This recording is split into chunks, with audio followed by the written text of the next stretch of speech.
Bonjour et bienvenue dans ce flash d'information. La prochaine présidentielle en Côte d'Ivoire, c'est en octobre 2020, dans quelques mois seulement. Dans l'objectif donc d'avoir un scrutin apaisé, le Premier ministre échange avec les forces vives de la nation.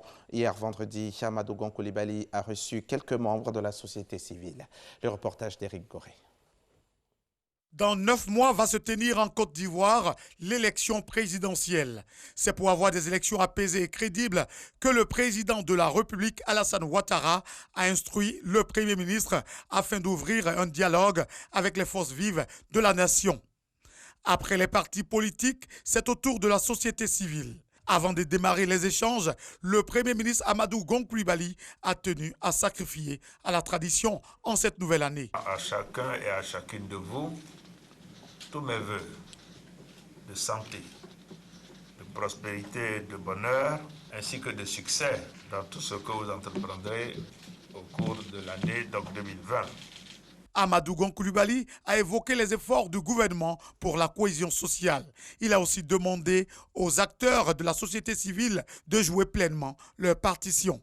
Vous vous souviendrez que du 24 janvier au 26 juin 2019, vous avez été associé à des discussions portant sur la recomposition de l'organe en charge des élections, dont les résultats ont servi de base à l'adoption de la loi numéro 2019-708 du 5 août 2019 portant recomposition de la commission électorale indépendante.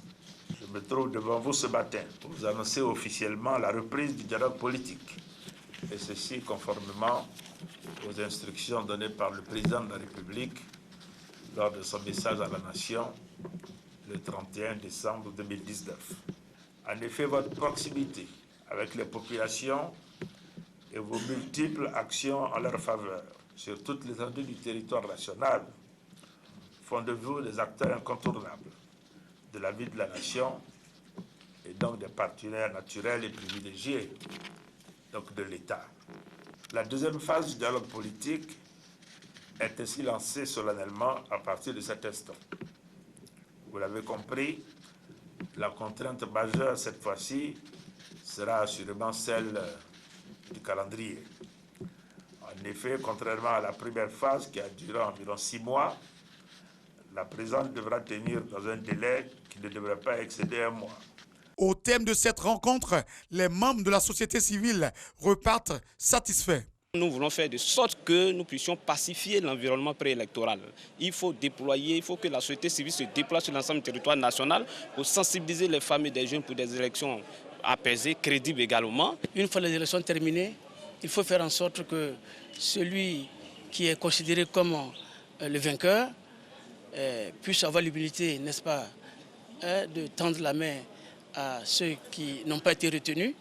D'autres groupements et associations seront reçus à leur tour par le Premier ministre, toujours pour permettre l'élection présidentielle apaisée en octobre prochain. Eugène Akawele encourage les agents de santé au travail bien fait et récompense les meilleurs. La semaine dernière, le ministre de la Santé et de l'Hygiène publique a distingué plus de 140 d'entre eux dans l'ordre du mérite ivoirien. C'était à l'Institut national de santé en présence de nos reporters Astou Touré et Abou Sanogo, leur compte rendu dans le 13h.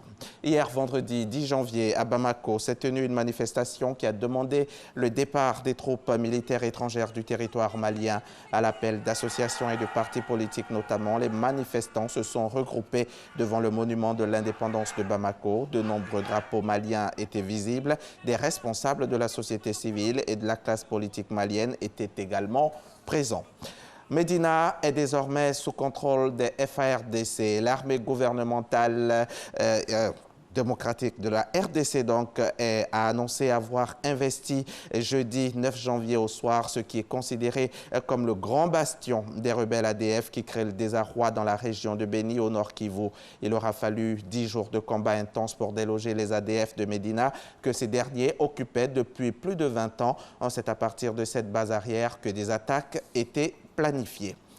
L'état-major des forces armées iraniennes a reconnu ce samedi 11 janvier qu'une erreur humaine était à l'origine de la catastrophe du Boeing 737-800 d'Ukraine International Airlines qui a coûté la vie à 176 personnes. Téhéran avait jusqu'alors nié que l'avion avait été frappé par un missile iranien, comme l'affirmaient le Canada et les États-Unis. Le président de la République islamique d'Iran a déploré une grande tragédie et une erreur impardonnable. Il a ajouté que l'Iran regrettait profondément d'avoir tiré par erreur contre l'appareil. C'est la fin de ce flash. On se retrouve à 13h pour le journal.